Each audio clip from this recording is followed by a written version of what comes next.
Hey, everybody. Welcome back to NBA Now and Then, the greatest comparisons. I'm Uriah, along with Lucas, Maurice, and Ben.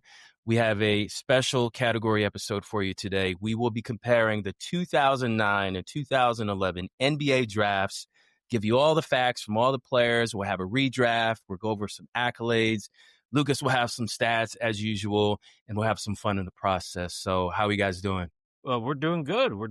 It's a Saturday, and I am somehow wearing an Oklahoma City Thunder NBA Jam shirt. A championship team duo. Yeah. It's fall. Fall means that the NBA is starting, so I'm doing well. I'm doing well. As you can see, I got the Minnesota Timberwolves, and Edwards, and Lucas's favorite big man, Rudy Gobert. My favorite. Yeah. Wherever team he's on, he wins 50-plus games. So you can't deny that. He wins where he goes. Speaking of winning, we have some players that were drafted in the 2009-2011 NBA draft. We're going to start, though, with the number one pick from each draft. If you have been living under a rock for the past 15, 20 years, Blake Griffin was the number one pick in the 2009 NBA draft, which had some pretty prominent stars to emerge from that draft. But before we get to that list, let's go over some of the accolades that Blake Griffin earned his rookie year, technically his rookie year. So Blake Griffin ended up with some pretty nice accolades throughout his career. He was the 2010-2011 NBA Rookie of the Year, 5-time All-NBA, 2010-2011 All-Rookie Team, obviously, and he was a 6-time NBA All-Star. He recently retired, so we don't know if he's on that cusp of being in the Hall of Fame yet. There'll be a lot of debate whether or not he is going to be eligible or if he's going to be voted in. But my question to you guys is, was he the number one pick, the correct pick for number one in that draft? Who wants to go first? I'll go first. In most other drafts, the answer would be right. But for this draft, because it's so loaded, the answer is no. All right, Ben, what do you think? I'm going to do Steph Curry. No brainer. He's the best shooter of all time. And you saw that in college. Maurice, same thing? Or yeah, pretty much the same thing. I think we're going to be unanimous on this one. I think looking back at it, because this is a redraft, Steph Curry is the number one pick. Now, I understand in that moment for the Clippers, drafting the power forward out of Oklahoma. He looked athletic. He looked like the next great power forward coming out of a power forward era that they were in 2009. I get the pick, but, didn't pan out as well as we all thought he would as the number one pick. Still a great player. He missed the season, but still overall got two players who really changed how the sport was played for the next 10, 15 years in that draft. Yeah, you make a good point about coming out of a decade where power forwards were still pretty important to offenses, with KG retiring. I think he retired in like the 2010s, right? KG? Yeah. Well, I think he was coming off his Brooklyn, and then he went back to the Timberwolves. Right. Yeah. Right. KG, right. No, 2009, 2010, he was still on the Celtics, guys. No, he retired in the 2010s. That's what I'm saying. No, he didn't. Yeah. He didn't retire until 2016. He played with Karl Towns. Yeah, that's right. No, so he didn't get traded from the Celtics until 2013. He was only 1 year out from being Defensive Player of the Year, KG. That's right. So you still had Dirk in his prime. Yeah. Timmy was starting to convert to a center, but you still had Timmy. Carlos Boozer was at his prime. Chris Webber. No, Webber was retired at that point, 2009. In 2009? Okay, but still that decade was still, you're coming out, and no one foresaw the game changing because of Steph Curry's brilliance at the guard position, shooting-wise. So I think it's safe to say we can all go with Steph Curry if we were to redraft at this point. So let's go to the 2011 draft, where Kyrie Irving was selected number one by the Cleveland Cavaliers. I have some of his accolades here. He got all-rookie team. He was 3-time All-NBA, the 2013 All-Star MVP, 9-time All-Star, and probably the most important accolade is he was an NBA champion with Cleveland once LeBron came back. Now, this might be a little bit different in terms of the redraft, but in 2011, did Cleveland get it right? Was he the right number one pick based on who came after him? Let's go with Maurice first. I'm going to say no. I'm going to go Kawhi Leonard with the redraft. Obviously, coming out, Kyrie was the number one pick. He was the obvious number one pick. Even though he only played a handful of games at Duke. Exactly. He was still the consensus number one pick. But if I did a redraft, I would draft Kawhi Leonard to the Cleveland Cavaliers and eventually pair him with LeBron James. Now, the reason why I went Kawhi over Kyrie is simply because Kawhi won 2 NBA championships. Kawhi 6-time All-Star. Now, did Kawhi have some injuries? Yes. Just like every other player in this generation has injuries, just like Kyrie is out for most of the seasons. Mm. And overall, Kawhi was a great defensive player. Mm. Ben, who do you go with in the redraft? Same reasons why Maurice said, but I think he's the type of player like you can just plug into any system. He also changed the game for kind of bringing back the small forward position, which was like really big in the 90s, kind of having a two-way Scottie Pippen type. Mm-hmm. And then he developed his offense to where when he went on that one finals run, he was like prime Michael Jordan. I just couldn't be stopped on both ends. Kyrie Irving is interesting. I forget that he's been to the finals with 2 different teams. Lucas, what about you? So I'm also going to go Kawhi, but for a different reason. You think of the last 20 years. Who has been the last 20 years since 2005? The 2 names that have been biggest in the NBA has been LeBron James and Steph Curry, and correctly so, right? Tell me, there's as far as I know, there's only been one player that have beat them both in the finals. You don't want to know what his name is? It's Kawhi Leonard. That's fair. Good point. Tell me if I can think of anybody else that beat both of them in an NBA finals. Maybe Danny Green, but like, does that really count at this point? Well, as far as star power. Yeah, superstar. Yeah. So, really, it's Kawhi Leonard, and I don't think it's close. Okay. Well, I'm going to go against the grain. I'm going to say it was the correct pick. I'm going to say Kyrie Irving. If I could go back again, I would choose him, not just because of his clutchiness, because remember, he was the player that pulled up in transition with a minute left against Golden State on the road, hit the biggest shot of his career. If he didn't have any championships, then I would agree with all of you. But I still think Kyrie Irving is completely box office. He is amazing with the basketball. He's fun to watch, and a little controversial, but then again, Kawhi's a little controversial with what's been going on. We're not going to get into that right now. We are not. And I'm done with my segment. Lucas is ready to come in with some stats for some key players from those 2 drafts. Yeah, we're going to talk about some stats here. And the first 2 guys that we're going to look at from the 2009 draft is Steph Curry and James Harden. We're going to look at those 2.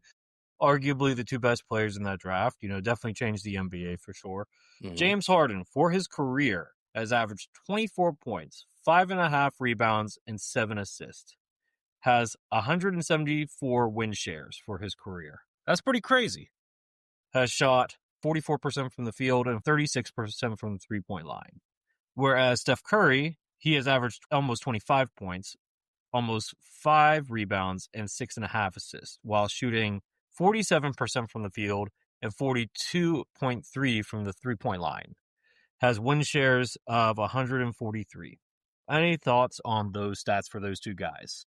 They're kind of the same. I didn't know their numbers were that close. 25, 5, and 7 for Harden. And I think he said 26, 4, and 6 for Curry. It's really interesting how both of those players changed the position while they were ascending in their career with the three-point shooting and playmaking. I think Steph is a little underrated as a playmaker, and Harden, as Sixers fans know, we all know, he was pretty damn good getting the ball to Embiid and his teammates. I think he won the assist title that year. I don't think Steph has ever won an assist title. But then again, Steph Curry from long range is more prolific than pretty much anybody in the NBA right now. So, yeah. Both these guys, 25 years ago, would have actually probably more like 30 years ago, to date myself a little bit, they would have been shooting guards. James Harden started out his career as a shooting guard. He eventually became a point guard towards the end of his tenure with the Rockets, but especially once he got to Brooklyn and then Philly and now LA. Curry, they were him and Monte Ellis were sharing a backcourt when they got there. Mm-hmm. Who was the shooting guard? Who knows, right? They were both bad defensively. But at the end of the day, I mean, when you talk about the greatest point guards of all time, you almost have to put those two guys in a separate category with like Allen Iverson as like hybrid guards, because you don't think of them as quote unquote conventional point guards. I would say James is now what you would consider more of a conventional point guard, but Curry's never been a conventional point guard, but some people would say he's the first or second best point guard of all time. Okay. Yeah, you could easily make the argument that James Harden was the better player than Steph Curry. You can easily make that argument. Steph Curry changed the game because of his three-point shooting in an era where three-point shooting became more and more prevalent. James Harden was the more skillful player. He could score. He could shoot. He's great in ISO. He could pass the ball. One of the better, if not greatest, passers or assist men that we've ever seen in the game. He's just so underrated because he went on the tear scoring-wise that we kind of just forget about it. At his peak, he was better than Curry, but I think Curry was just at his peak for so much longer. Yeah. Yeah, that's a good take. And the winning matters too. The winning matters too. Yeah. It's interesting because, like, Iverson retired around this time, and these guys sort of, like, they're bigger than Iverson, but they sort of took the model of, like, when the Sixers built a team around Iverson. That's sort of what the Rockets and the Warriors did with Curry. They committed to building around them. You didn't really see that too often. They like really aggressively committed because these guys had such good skills. Curry's shooting, Harden's shooting is like really impressive. Even seeing him today, it's like that pull-up three, that step back is, everyone does that now. I agree with Maurice. I think Harden's playmaking and his size and his IQ, he's more of a point guard in a way than Curry. But I think Curry's shooting and ability to get open and his off-ball movement is so elite that it's sort of, I don't want to say better than anything Harden does, but it's just too lethal. Whereas that's sort of, I don't want to say trumps Harden, but a little bit. Like you kind of saw in the Olympics when it's on, it's just, there's nothing you can do. Yeah. Whereas Harden, but yeah, this is a really interesting draft. I don't think we've seen two players this good since we maybe did the 84 draft. I mean, the 96 too had like Nash, Iverson, and Kobe. But there might be a draft. We don't want to declare that because there's been some good duos that come out in the same draft. This is a good duo, though. This is a pretty impressive duo. Amazing duo. Yeah. Now we're going to switch to the 2011 draft, and we're going to go over Kawhi and Kyrie. Kyrie career stats are essentially 24 points, 4 rebounds, 5.5 assists. Win shares is 91. Shooting percentages are 47.5 and 39.5. Kawhi's career stats, 20, 6.5, and 3, 102 win shares while shooting 49.9%. So basically 50% from the field and 39% from the three-point line. So the Kawhi was 6 rebounds, right? 6 rebounds for assists. 6.5 rebounds. Yeah. Okay. All right. Well, clearly he's got the height on Kyrie, so he's going to average more rebounds. And he played power forward for he was coming out of college. He was a power forward, so rebounding was more natural. Yeah, it's hard to compare because they play different positions. Kyrie is so good at what he does, dribbling and scoring, while Kyrie can score, but he's also a top-notch all-defensive player. Stats-wise, they both can get you buckets, but clearly, as you guys point out, Kawhi's defense is definitely that distinguishing factor. Yeah. Lucas, you said Kawhi shot 39% from three-point? Yes, 39 for his career. Yeah, considering he was not a three-point shooter coming out of college, that's pretty darn impressive. Yeah, it was. Yeah, I think shooting was a knock on him. I think the 50% on field goal percentage is honestly more impressive. What superstar do you hear shooting that efficiently from the field? Just reading off those stats, Kawhi is by far the more efficient and versatile player. I actually thought Kyrie assists were a little low. I thought they'd be higher than that for his career average. But overall, Kawhi's so efficient. He came into a organization where they won. He went on to go to Toronto for 1 year and win a championship. Pretty much most of his career, he's been a winner. Obviously now, not so much with the Clippers, but I stand by Kawhi being the number 1 pick in this draft. So I do want to note one thing. The top 2 players that we've looked at the stats for each of these drafts, James Harden, big tier college, Arizona. And then in 2000, 11, Kyrie was Duke. These are two powerhouse colleges. And then the counterparts who the majority of us said should have been the number one pick were from mid-majors. That's a good point. True. Yeah, that's true. Yeah. Kyrie Irving's gotten 50, 40, 90. So we all watch Kyrie Irving. His difficulty of shots is really impressive. So the fact that he's career 48% almost, with how he shoots, the coverages he gets, I mean, his efficiency is really high. One of the greatest shots, Ben, to your point, he scored on Kawhi. I think it was like last year when he's under the basket and he has to hold the ball extra long because Kawhi's hand is right in his face. So that just shows you how remarkable a scorer that Kyrie is to only be 6'2", right? But defensively, no one can touch Kawhi. I think we can all. No. All right, so 2009, I'm going to start off with, who is your sleeper pick? A sleeper is someone that you didn't see coming, shocked kind of everyone. Usually it's like an undrafted. So for an example, the 96, like Ben Wallace was undrafted. I think I'll go with Patty Mills. Because I had never heard of Patty Mills. There's a lot of guys on the list from the Spurs. So Lucas, who's your sleeper pick for 2009? So I actually went with an undrafted guy, and I went with Wesley Matthews. Before the Achilles tear, Wesley Matthews was a problem. He was an elite two-way guy that every championship team wanted. And let me tell you something. If he didn't get injured, and I think it was the 2014-2015 season on the Trailblazers team that had young Dame, LaMarcus in his prime, Brook Lopez in his prime, Nicholas Batum in his prime, guys, that team would have been a problem in the playoffs. I think that team stacked up pretty good against the eventual Western Conference champs, the Spurs. Just saying. So I just think Wesley Matthews, especially before the Achilles tear, not so much after, but before, was a problem, and nobody had him on there. Yep. I'm actually going to go with the actual rookie of the year that year, which was Tyreek Evans. I thought he was a sleeper. Now, his career average was 15, 4, and almost 5 assists. But his rookie year with Sacramento, he averaged 25 and almost 6. That's really good coming out of the gate. Forgot about that year.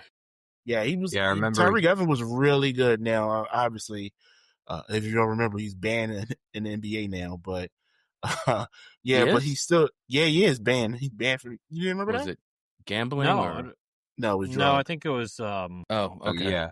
Yeah. Okay. He was eligible to apply for reinstatement in 2011. Never came back. You mean 2021? 2021. 2021. Yeah, I was about to say. Hold up. Yeah, 2021. Yeah. He's not the only one. OJ Mayo had a similar problem too. Okay. But yeah. All right. I'm going to go with Danny Green. The Spurs development. They obviously developed 2 championship level players in this draft. Danny Green was like a late second round pick. He did good at UNC, but Danny Green is kind of a prototype of what everyone wants in the NBA now, like a true 3-and-D guy. Could guard 1 through 5. Danny Green also was playing at a very high level into his mid-30s. Very high level on like contending teams. And then he's won a championship with 3 different franchises. A guy you can plug into any scenario. So definitely Danny Green. He's a winner. Yeah, he's a winner. All right, let's go to 2011. All right, I'm going to start off with Maurice. Who is your sleeper for the 2011 NBA draft? I'm going to go Isaiah Thomas. He basically averaged 29 points with the Celtics. Because of that, he was an all-star. He was on the second team in All-NBA that season as well. All of that coming from the last pick in the draft is really impressive. Look, Isaiah Thomas, what stands out is his height, because typically you don't see players his height score as much as he did. So kudos to him, where his heart, his courage completely throws his height differential out the window. Defensively, people can knock him all they want, but he helped lead Boston to a deep playoff run, and he held his own. 29 points a game for a guy that's barely 5 feet 8 inches. That tells you his skill set and his mindset. He was the last pick in his draft. There's a famous photograph of him with a reporter. After everyone was done with the draft, Isaiah was by himself sitting in a locker room, or maybe the green room, and one journalist decided to stay behind and show him some love. to interview him. Like, you made it to the draft, you were picked last, and Isaiah gave his 2 cents on how he felt. But I think that's just a great picture of how far he had to go, not only to get attention from scouts, but just the media. I think he should still have a job in the league, but maybe someone will pick him up on a flyer. Well, so before I announce mine, and it's not going to be Isaiah, I do want to give Isaiah his props, because if you know me at all, you know how much of a fan I am of Isaiah. Look, he started out as an end-of-the-bench guy. He got drafted, I believe this is the same, he got drafted about 2 years after Jimmer Fredette, if I got it right. DeMarcus Cousins the year before, so he was an afterthought here. Not only did he make the roster, he became an elite 6-man for the Kings before he went to, I don't remember if he got traded or he signed with Phoenix as a 6-man, and they had a 3-guard rotation at that point with him, Bledsoe, and Knight. Phoenix decided to blow things up, traded him to Boston for what, looked like a steal at the time for the Suns getting, the picks, but it didn't work out that way. He was great in Boston. That team should have been his for years to come, but you know what happened? Boston mismanaged that hip injury, and it stole his prime. It stole his prime, and I am still mad at Boston's management for that. They did upgrade though. They got Kyrie. They upgrade to Kyrie, right? And then it just kind of felt like he bounced around. And I feel like his legacy was tarnished because of that. The obvious answer here is Isaiah, and I'm not going to argue that, but I do want to note another guy who we did not think at all was going to be anything that he became. Was Jimmy Butler. Last pick of the first round, came in as a defensive stalwart from Marquette, barely played his first 2 years with the Bulls, slowly became the guy in Chicago, and then Chicago's culture got bad, so then he got traded to Minnesota. Minnesota's young guys weren't ready. He was, so then Philly traded for him. If Philly's management handled it better, he might still be in Philly, but then he went to Miami, got to 2 conference finals on a team that you could say was worse than the supporting cast that Allen Iverson had in terms of total, or on the same level of total overall talent. And then, he forced his way out to, Golden State for one more run. He's become, one of the best Iron Men in NBA history in terms of talent, one of the best playoff risers in NBA history. Absolutely. So I think Jimmy should be in consideration here. Like I said, Isaiah's probably should be the number one option here, but Jimmy, nobody thought Jimmy Butler was going to become. No, listen. And we knew Isaiah could score in college. Yeah, that wasn't the issue. Nobody thought Jimmy would become an 18-point per game guy for his. That's not a bad one to say. We did a whole episode of Jimmy Butler. That is a good one, Lucas. Yeah. So yeah, and you're right. He was a 30th pick because the Bulls, I think, we're coming off Derrick Rose's MVP year the year before, around. They were the number 1 seed, so he didn't really. Sometimes with young guys, it's hard to develop them. I would counter. I think if Iverson had Bam Adebayo and Tyler Hero, it would have been a little bit better. Fine. But right. You get my gist. But one of the worst supporting casts since Allen Iverson. For his team. It's a rough. That was a rough. You're right. That was a rough supporting cast. I would say it's probably the worst since LeBron James 07 supporting cast. I agree with that. That was a rough supporting cast. That was a rough one. Yeah. If Judas Ilgauskas is your second best player, who is well past his prime at that point. Love Big Z. Would love to do an episode on him and Vooch. Just saying. But anyway, the guard depth of Hall of Famers in that 09 draft is insane. Oh, yeah. No, the guard depth in both of these drafts are DeRozan, Drew Holiday, obviously Harden. Well, what is DeRozan? Is he really a guard? Is he he's a 2-guard. He's a 2-guard. He's playing power forward now. Yeah. Well, no, in his prime in Toronto, he was a shooting guard. Okay, fair. Yeah. We can move on, and I think this is going to be the funnest part of the episode. Yeah. We're going to have some fun with this one because we are going to do the lottery redraft. So all of us are going to redraft just the top 10 of our picks for each draft. And we're going to start with the 2009 NBA redraft. So, Lucas, give me your 10 to 6. All right, number 10. Redraft. Number 10, Wesley Matthews. Undrafted to going top 10. That's the way I feel. We can argue about it or not. That's not the point here. Number 9, Patty Mills. I think Patty Mills deserves some love. Key role player for a long time, 3-and-D guard for sure. Number 8, Tyreke Evans.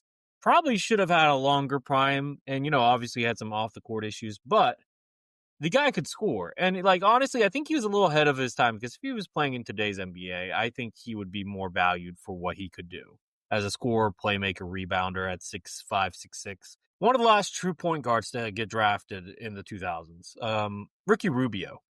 Love Ricky Rubio. Good defender, great passer, great IQ. Developed a jump shot later on in his career. Ricky Rubio gets some love here. And then last here is the ultimate role man, the best 3-and-D guy in the 20 teens for sure, Danny Green. Okay. All right. I like it. All right, Ben, what you got? Similar to Lucas, almost. So my 10 was Ricky Rubio. I think people forget sort of how good he was when he was good on Minnesota.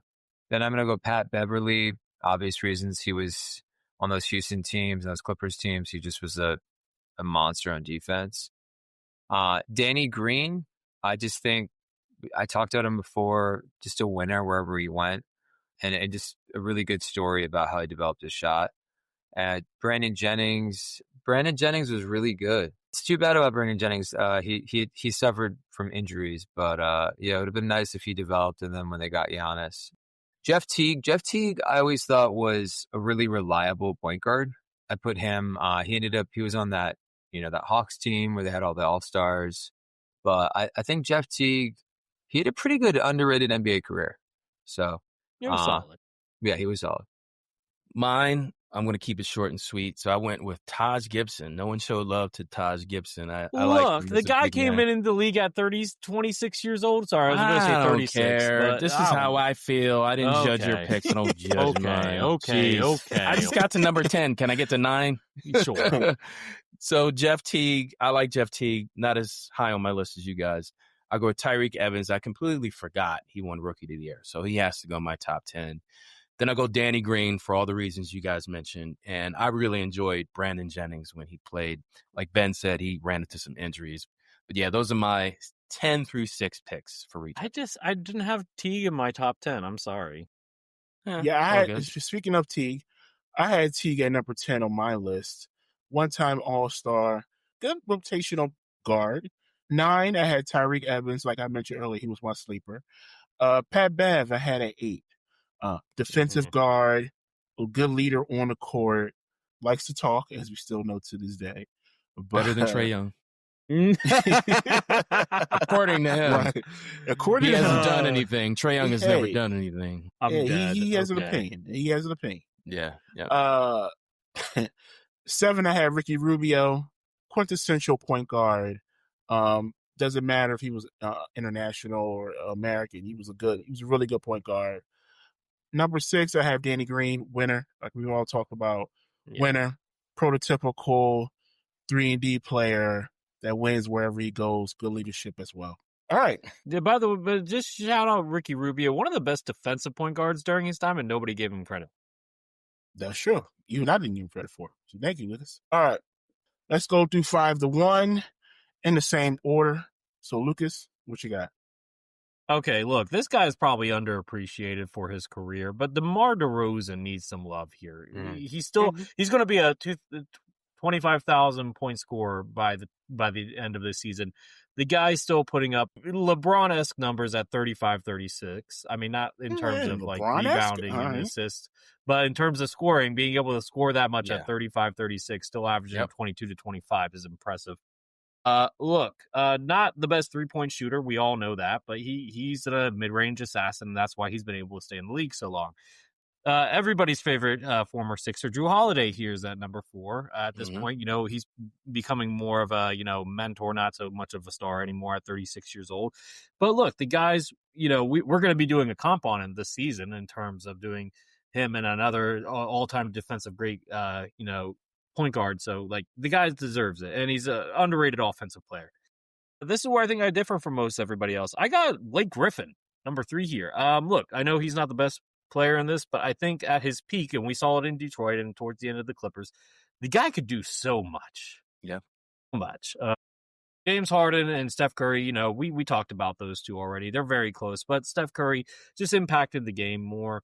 And Harden's peak was not nearly as long as Steph Curry's peak. So even though it was better, it's just not as long. So I'm going to go Harden 2, Curry 1. Yeah, all right. That's fair. For 5, I have DeMar DeRozan. Could have put him at 4, but his peak in Toronto was really impressive. His ability to score and what Lucas said, he is still contributing on teams. Blake Griffin is 4. He would be higher, but I think the best ability is availability, and I was kind of surprised with how quickly he fell off. I always knew like, oh, is this guy mostly athleticism, and that he developed a shot, but it's sort of his lack of playmaking and sort of ball handling. He fell off a cliff kind of when his athleticism went. But in his peak, he was unbelievable. He was like a top 5 player in some seasons. I'm going to go Drew Holiday. I just think I did not expect – this guy's had such an interesting career. He's obviously drafted by the Sixers. He was an all-star young. You kind of saw the offense, and then the defense just really took off into where he's considered one of the best defensive guards of all time. Can truly still guard 1 through 5, does whatever you need him to, and his longevity is really impressive. Actually, a lot of these guys are still in the league. Yeah. James Harden, number 2.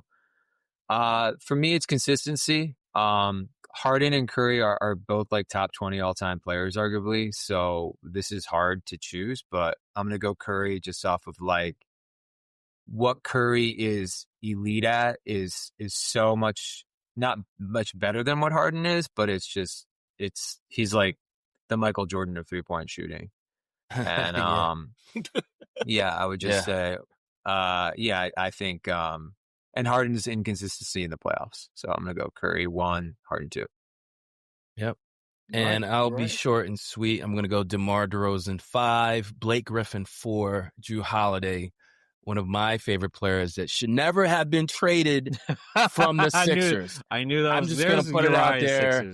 I don't have to be objective in this episode. I'm giving my opinion. I think the Sixers would have been fine with a Drew Holiday, Vucevic, Iguodala, and who else was on that team? Lou Williams.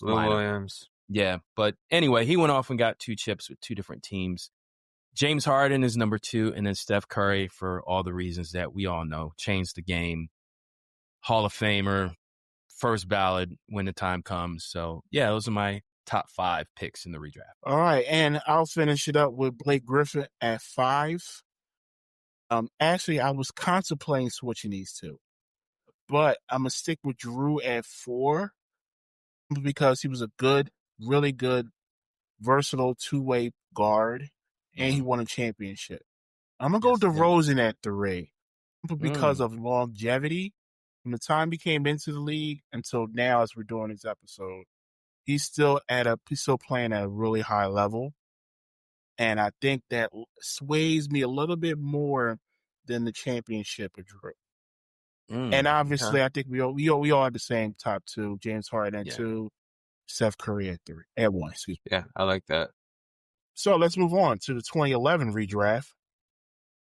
And like we did before, 10-6. This time we're going to start with Uriah. All right, here are my 10 through 6 picks for the 2011 redraft. Number 10, I'm going Reggie Jackson, who is a bucket. I like Reggie Jackson. I like the goggles that he wore. He traveled around a little bit, but it's all good. He definitely contributed wherever he went. Tristan Thompson was part of a championship team with Cleveland. Tobias Harris, people knock him because of how much money he made in Philly, but he's always put up numbers wherever he's went. Isaiah Thomas, I'm going to put at number 7. And number 6, I'm going to go Kemba Walker. Okay. All right. Ben. I'm going to go Tristan Thompson at 10. The rebounding was really good in his prime. Valanciunas was, I don't want to say he almost made an all-star team one year, but he was really good 2010 guy for a couple seasons or around there. Tobias Harris, people forget when, the Sixers were like a 1 seed. He was a second or third option, but he was putting up really good numbers on some good teams, and he does win where he goes. And then Vucevic at 7, multiple-time All-Star. And yeah, he was really, really good in Orlando. And Isaiah Thomas, just his peak was higher than these guys, and he just what he kind of overcame and how small he is. I had to put him at 6. Okay, Lucas. All right. So I got everybody's favorites, former Sixer Tobias Harris here at 10. I got Jonas Valanciunas at 9. The big man would probably thrive more in an older era, but we're not there anymore. Underrated, didn't have nearly as long as a run as some of these other guys, but Bojan Bogdanovic. I think he has some. If he had played the whole entire time that since he was drafted, because he didn't start until I want to say like 2015, 16, I think, right? So like, and he just retired from the NBA this year, but he was a really big contributor until he got injured last year.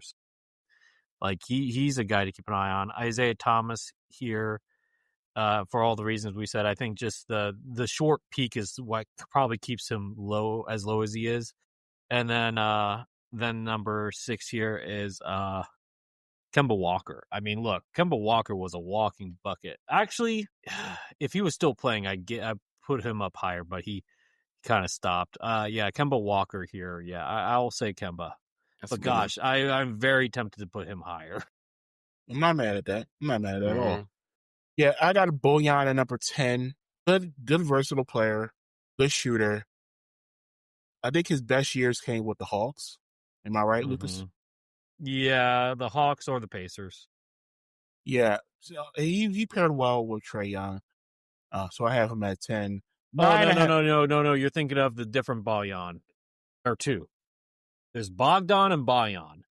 Bogdan is still in the league. He's on the Clippers. Right. Bojan is the guy that was going bald and played on the Pacers and mostly. Yeah, that's what I'm thinking of. So he was okay. It's I don't think. You're thinking he of was a on the different Pistons. One. Yeah, and he's a little bit bigger. Yeah, more of a shooter. He was good though.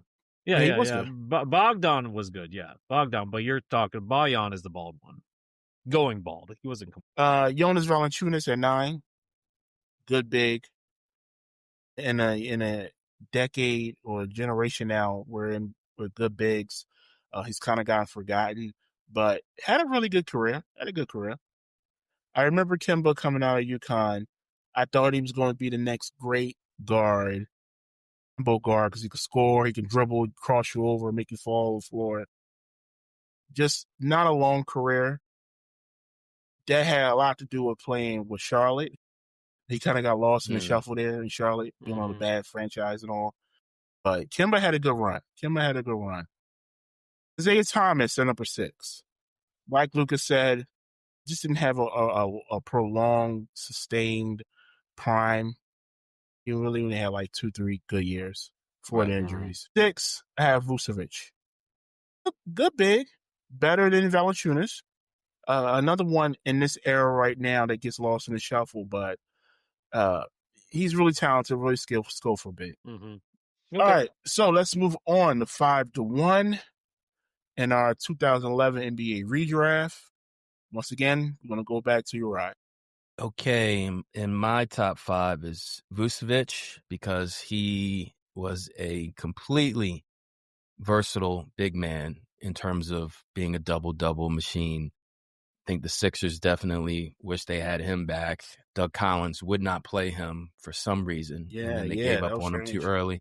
Flourished in Orlando, and then obviously went to Chicago. Number 5, I think I'll go Klay Thompson because he's one of the greatest shooters of all time.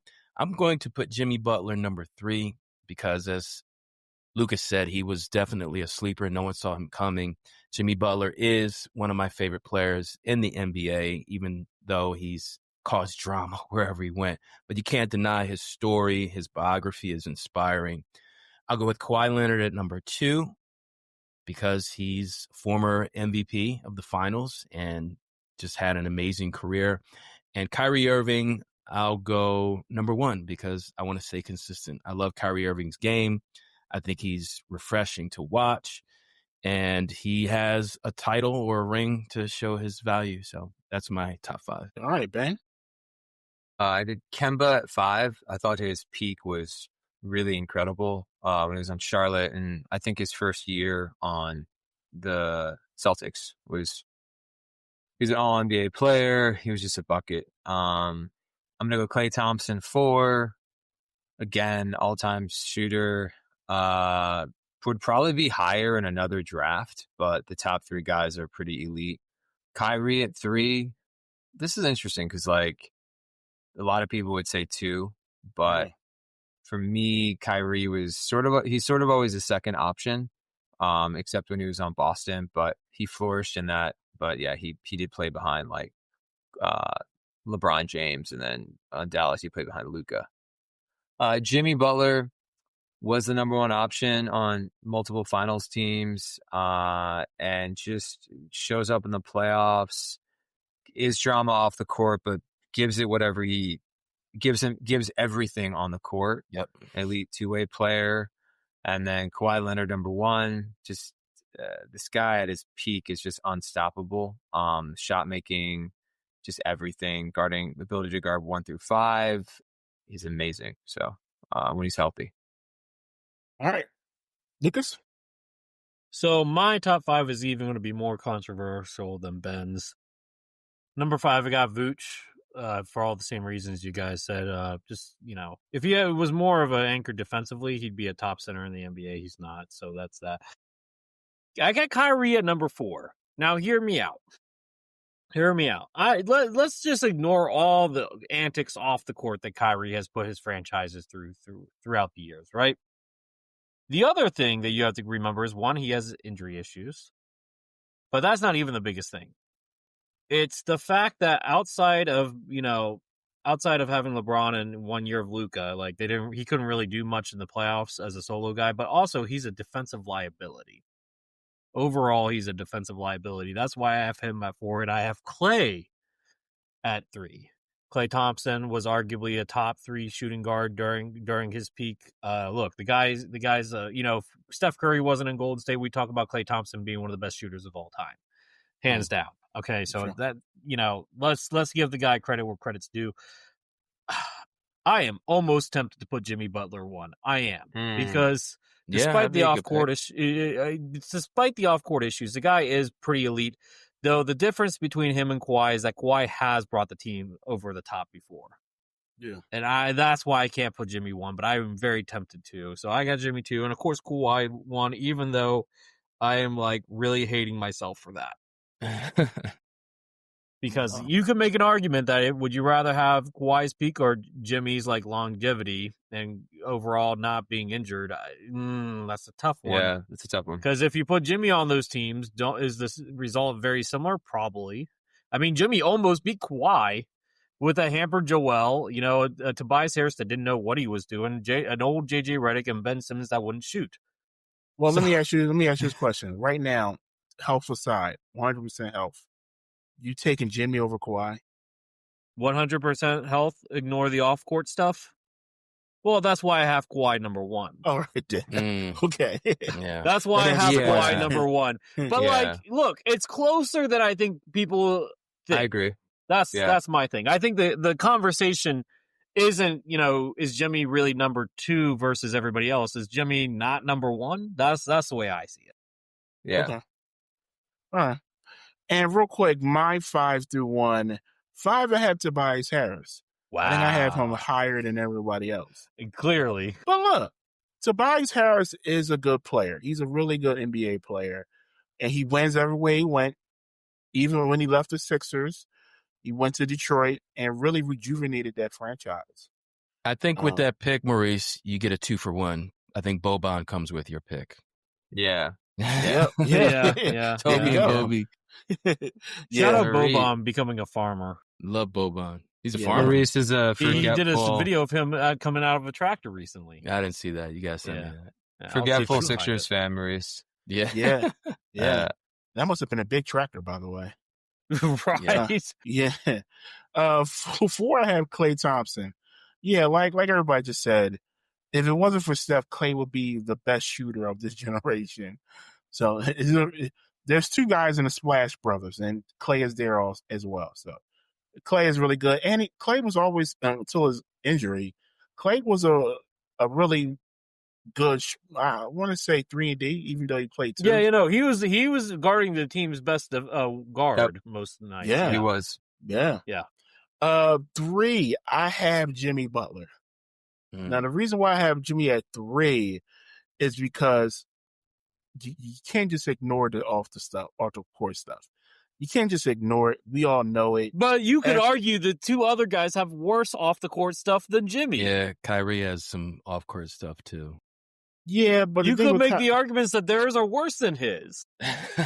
Yeah, but when Kyrie was on the court, the teams played. They were a well-oiled machine. Now, listen, real quick, the Nets with Kyrie, KD, and Harden, they should have won an NBA title. They should. If Durant's feet were like one is smaller, they would have won a championship. Woulda, coulda, shoulda. With LeBron, Kyrie was easily the number 2, but he made the biggest shot in that series. And, just been bad luck with the Mavericks. What else could we say? But Jimmy Butler, he's a playoff riser. We've covered this on our podcast before. Jimmy's an amazing player. From the 30th pick to in a redraft, number 3 is not bad. Number 2, Kyrie Irving. I just think Kyrie Irving is a better overall player than Jimmy Butler. And yeah, Jimmy's more two-way, but Kyrie Irving with a basketball is very dangerous. Very dangerous. Yeah. And one Kawhi Leonard, like we all mentioned before, two-way player, when healthy, one of the most dominant players in the league. Still to this day. There's only a couple guys in the league that can really hold LeBron back from being, LeBron James in the series. And Kawhi was really one of them. Before we end this, I got a question. How many times have we done a draft where there's been no MVPs in it? Ooh. No MVPs. I think this is our first because we only did one other draft episode. Yeah, this is our first. No, do we really not have... No, we did 2003 and 86. 96. Yeah, 3 had MVPs. 96. 3 had 96 had MVPs, yeah. And then no MVPs in the draft. 83 and...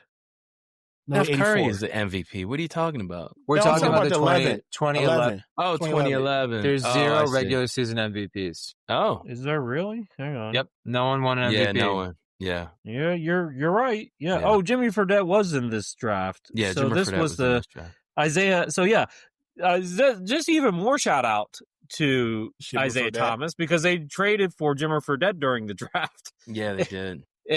And he was supposed to be the guy. Then Isaiah overtook him relatively quick. My question is, which draft is better? We can actually, let's put it out there. If you go, and I'll just list names. Let me just list names because we forget. Well, obviously, 29, I'll just look at Lucas's list. Steph Curry, James Harden, Blake Griffin, Drew Holiday, DeMar DeRozan, Danny Green, Tariq Evans, Ricky Rubio, Patty Mills, Wesley Matthews. And 11, Kawhi Leonard, Jimmy Butler, Klay Thompson, Kyrie Irving, Vucevic, Walker, Isaiah Thomas, Bogdanovich, Valanciunas, and Tobias Harris. Which one's better? I think you got to go 9 because they still have 2 players playing at elite level. And those 2 players are much better than the 2 players from the best 2 players from the 2011. Like we did for the 96 and 84 draft. The 09 draft is more top heavy. Okay. And Steph Curry are just amazing MVP level talents. But the 11 has more depth. Kawhi, Jimmy, Klay, Kyrie, those 4 would be better than Steph and Harden. So I'm going to go 11. Okay. So I'll also say this. 2011 had 7 players that make an all-star game. 2009 had 6. However, 2009, their highest win shares player is James Harden with 174. 2011, Jimmy Butler with 123. 174? Yeah. Well, wow. if you look at two-way players in each draft, you got Jimmy in 2011. Yeah. You have Drew Holiday in 2009. If you're looking for shooting, 2011 has Klay Thompson, and 2009 has Steph Curry. As far as, I guess, highlights and being masterful with the basketball, James Harden is in the 2009 draft, and you got Kyrie in the 2011 draft. I might have to step in and just call this a tie. I think they're neck and neck, in my opinion. I think 9's better. I think 9's better. I think the top 5 are just because the top 2 are so much better. But even the top 5 of like Drew Holiday, DeMar DeRozan, Blake Griffin, in his I was prime, going to say Blake Griffin. I think that top 5 trumps the 2011 top 5. Offense sells tickets, defense gets championships. Jimmy Butler, all defensive player. Klay Thompson, all defensive player, or a good defensive player. Let's break it down by this. Kawhi Leonard. Championship? Kawhi Leonard. You have 3 versatile defensive players in 2011. I just think Curry. If Steph Curry doesn't have Draymond Green and Klay Thompson, he may not have as many championships. Because let's just count the number of players that won a title in each one of these drafts. Okay, so Kyrie Irving won a championship. Tristan Thompson won a championship. Next one up, Klay Thompson won. This is 2011, by the way. Won a championship. One of the Maurice twins won a championship. I don't remember which one, but one of them did. But on the Lakers. I think it was Keith. So Keith won a championship. Kawhi won a championship, at least one championship. I'm just counting at least one, okay? We're not going to count how many total. Let's see here. Nope, Jimmy's never won one. Close. Let's see. So is that it? Is everybody actually keeping count? Because I'm just saying off names. We got 6 so far, I think. So 6 players won a championship in 2011. 2009. All right, let's see here. Steph? Yeah, Steph is the first player to win a championship. Did Jordan Hill win a championship as like an end-of-the-bench guy? I'm not sure. Maybe. He doesn't. Yeah. Let's see here. James Johnson. Nope. Still hasn't won one. Drew has won one. Drew has Green. Danny Green has a couple. Darren Collison. Didn't he win one as like a end of the bench guy? I don't remember. No. Okay. Patrick Beverly, was he on the Lakers? Not when they won. No. That's it. Damari Carroll? No. Wayne Ellington? I don't think so. So 2000, their tie is about a tie, like I said. I think 09, if you're going to go 84, I mean, I think... Wait. Was DeJuan Blair on the Spurs when they won?